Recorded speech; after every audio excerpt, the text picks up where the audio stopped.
देखो, जिस समाज परिवार परिवेश में हम रहते हैं ना, वहाँ हमको तरह तरह के लोगों से मिलना जुलना होता है। और जब आप लोगों से बैठ के स्थिर भाव से बात करोगे ना, तब आपको बहुत कुछ सीखने को मिलेगा। आज मैं जो बात बता रही हूँ वो अपने ही बहुत ही एक नज़दीकी रिश्तेदार की बात बता रही हूँ।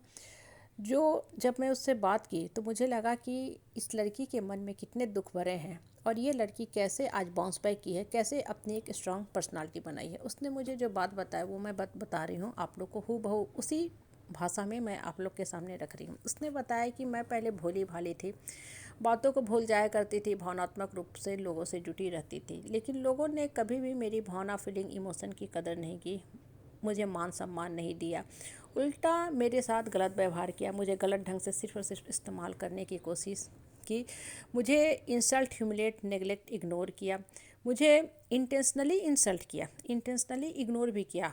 मतलब लोग सिर्फ मुझे इस्तेमाल करते गए और मैं चूँकि भोला भाला थी, मैं लोगों की बातों को समझ नहीं पाती थी, या यूँ बोलो कि पहले मेरी आत्मा में उतनी शक्ति नहीं थी, तो मैं लोगों के सामने अपने आप को बहुत छोटा बना के रखती थी।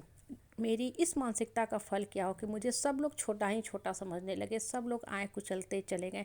यहाँ तक कि मेरे अपने माँ बाप ने मुझे बोल दिया कि तुम बचपन से ही स्वार्थी थी, खाने पीने में पेटू थी, तुम सिर्फ अपने स्वार्थ के बारे में सोचती थी।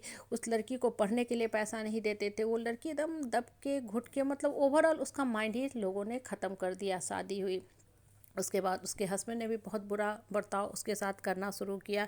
हाँ, उसके साथ तरह तरह से कमेंट पास करते थे, जलील करते थे।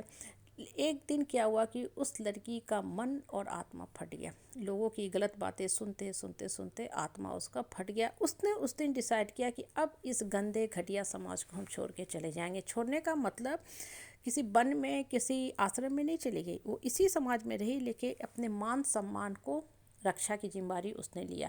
हम अपने आत्मा को जागृत करेंगे। उसने लोगों के बेकार की बातों को साइड करना शुरू किया। जो लोग उसकी भावना, फीलिंग, इमोशन से खिलवाड़ करते थे, उसको मान सम्मान नहीं देते थे, उसके साथ गलत स्टेटमेंट दिया करते थे, उन सब की बातों को साइड करना शुरू किया और सिर्फ अपने मन को ऊपर वाला से जोड़ना शुरू किया। और आज वो लड़की इतना सशक्त, स्ट्रॉन्ग पर्सनालिटी बन गई है कि लोग उससे बात करते हैं, हाँ, चाहते हैं कि इससे हम बात करें, इसकी बात सुने कि कैसे इतना आत्म परिवर्तन किया, अपना कैसे इतना सोल का म्यूटेशन कर लिया। अब देखो, ये जो बात होती है ना, सिर्फ सुनने के लिए नहीं होती है, बात को फॉरवर्ड करने के लिए नहीं होती है। सब लोग अपने ऊपर काम करो।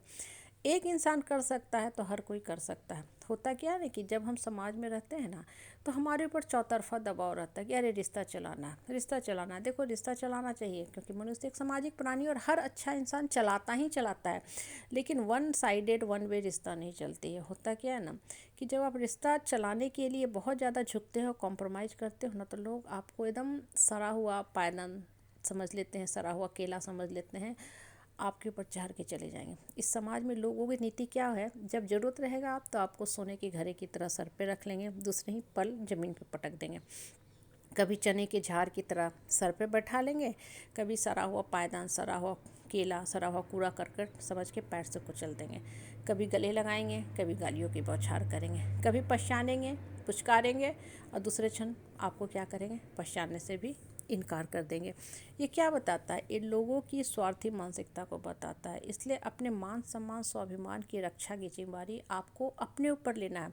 अगर आप लोगों के हाथ में बहुत शक्ति दोगे ना, तो लोग ऐसे निकृष्ट हैं, जो आपको जलील कर रहे थे ना, वो इतने नीच हैं, पापी हैं, कपटी हैं ना, आपको गुलाम बना के रख लेंगे और आपके मन मस्तिष्क के साथ हमेशा ही हमेशा खिलवाड़ करते जाएंगे। और ये चीज़ें होती है ना, आत्मा पे लंबा स्कार डालती हैं, मन मस्तिष्क पे बुरा प्रभाव छोड़ती है। बहुत बार तो यहाँ तक होता है कि लोग मार पिटाई तक करने लगते हैं।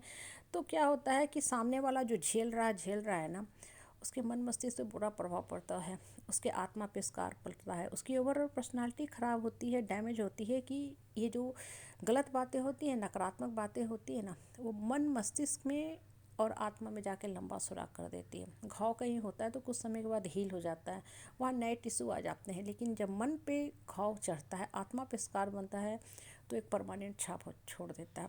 इसलिए मन और आत्मा को स्ट्रांग करो और लोगों के गलत बर्ताव को रोकना सीखो। अगर आप स्ट्रांग बन जाओगे ना कि ठीक है, हम अब आपके जीवन से हट चुके हैं, अब दोबारा हम ऐसे लोगों की तरफ पलट के भी नहीं देखेंगे, उस दिन देखना ये लोग आपसे बात करने के लिए तरसेंगे।